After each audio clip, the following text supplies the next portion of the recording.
What is up, guys? Welcome back to the channel and welcome to a new night POV video.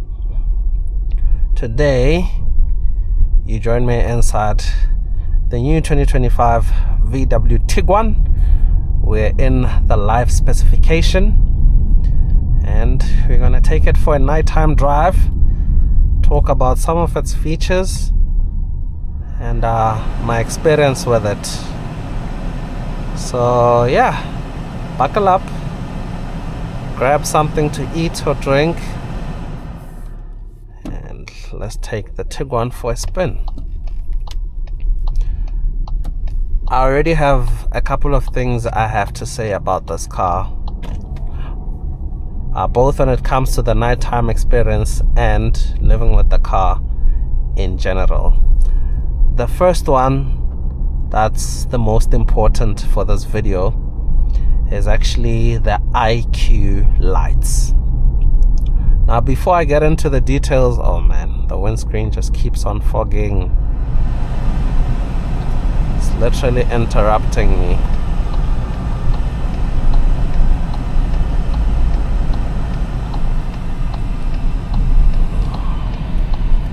I'm gonna jump. Oh my goodness, the AC and stuff is going crazy. I have to go into the screen and turn it off. I hope it doesn't fog again. Okay, so the IQ lights. So this car is apparently spec'd with the IQ lights because it does say IQ lights by the tail light. But from what I know and what I've seen with most VW models is IQ light branding and badging is usually both on the headlights and on the tail lights. With this car, it's only on the tail lights. And I don't know if this is significant to the point that I'm going to mention, but it could be, because these IQ lights don't feel as advanced as some of the other IQ lights I've experienced on the other models like the Polo and the T-Cross. So it doesn't seem to do the clever thing of specifically projecting the beam around the road depending on the light conditions and the cars around you and so forth, and highlighting road signs. So all it seems to do is the automated high beam and low beam, where if you're driving through a very dark stretch, it'll automatically go into high beam, and when there's a car coming, it'll go back to low beam, and so on. So I don't know if there is a more advanced IQ light option for this vehicle or what, but that's the strange thing, and I'm hoping you'll get to see while we're driving that yeah, it doesn't do the clever thing of like highlighting specific points on the road, dipping the beam down from the car that's in front and highlighting the sides, yeah, and like specifically pointing out road signs. So basically IQ lights are quite cool in other models and mind-blowing, and they can do very clever stuff. Here it's just basic high beam, low beam, high beam, low beam, and it ends there. So I don't know, I'm still confused. I've also tried looking into the settings because maybe I thought there is a setting that's off that needs to be on to have that sort of clever feature and so on, but didn't find it. So do get down in the comment section, let me know what I'm missing. Is the IQ lighting on the Tiguan not as advanced as on some of the other models, or is the more advanced one an optional extra on top of these? I don't know. But other than that, the nighttime experience in this car is quite good, particularly the ambient lighting and so forth. As you can see, currently I have it in this greenish type of look, and these are all the color options you have. As you can see, it's changing in real time as I'm cycling through all the different colors. It is a lot of color options. Pink is one of my favorites because it just stands out.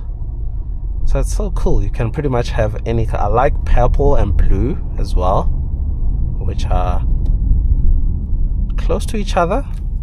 So yeah, this is one of my favorites, so I think I'll leave it here, or I'll just cycle through the different colors as we drive. I won't really make this video that long because I don't want to get into the details of what it's like to live with this car and blah blah blah, because there is other videos that are coming that are specifically going to highlight that for you. There is a full I'll probably posted them already by the time you're seeing this night POV. Yeah, actually, that now that I think about it, those videos are probably out by now.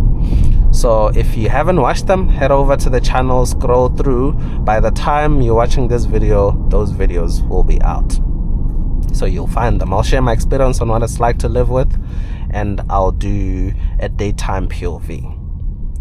So yeah, that's pretty much it with this night POV. I think I'll just drive for a bit. Hopefully we find a stretch that's dark enough and you'll see the car applying the automated high beam and so forth. But let me tell you, the experience of being here at night, oh my goodness, the ambient lighting, the music, sound system is quite good. It has amazing bass. It's just missing a tad bit more volume. Just if it had a bit more extra volume, then it'll be perfect. I know there's the optional Harman Kardon sound system, but so far I've found that sound system pretty strange. It's not as good as what I've experienced in other cars like BMWs and so forth. The Harman Kardon and BMWs absolutely bangs, but in VW, so as to say, I don't know what's going on. I don't know if it's their tuning or their setup. It's not the Harman Kardon I know. So pretty strange. So yeah, as you can see, experience in here, man oh man. So there's also stuff like the massage feature, so you can go into the seats options, then you go to driver and start. Massaging is only available for the driver and front passenger seat. You don't get that for the rear. There's also heated function and cooled function. So yeah, on a very cold day, you can put on your heated seats and the heated steering wheel and you'll be nice and cozy. And I've been using them because lucky enough the weather has been a bit chilly lately with the rain and stuff, so I've managed to experience the heated steering wheel and the heated seats, which are pleasant features to have. I'm not really sure if they are standard on this car, but this one is pretty specced out. It has something called the Life Plus package, which gets you a bunch of stuff. It gets you these leather wrapped seats, which I've already mentioned are heated and cooled, also with the massage function, and I think it adds in stuff like the reverse camera and maybe a few other things. Oh, it also gets you bigger rims for the Life, at least, because the standard, the Life comes with 17-inch rims, and then when you go for the Life Plus you get these 18-inch rims. So yeah, a bunch of stuff basically. So I think the stretch just ahead will actually get darker. I think also if I pass these vehicles next to me, then we'll be able to see the automated high beam. It should do it now. Let's give it a moment because the stretch is pretty dark. No? There we go. So you see, so it just applies the high beam. You don't see the cool animations where it's projecting specific points on the road and it almost looks like the lights are alive in a way. Here it's just high beam, low beam, high beam, low beam, and it ends there. I was quite disappointed and still confused really if this is the only option that you get, but pretty sure some of you guys know. So get down in the comment section, let me know, let's chat about it.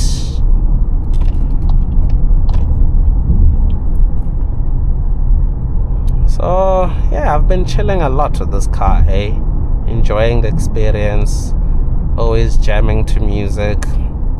It's great, but what I've noted is it's not a car for a young person. You know, I gravitated a lot easier towards the T-Cross, But even this, of course, when you jump in it, it's a nicer car. It's bigger, it's got nicer features, you know, like the ambient light and the massaging and whatnot. So naturally it feels like a more impressive or a better car.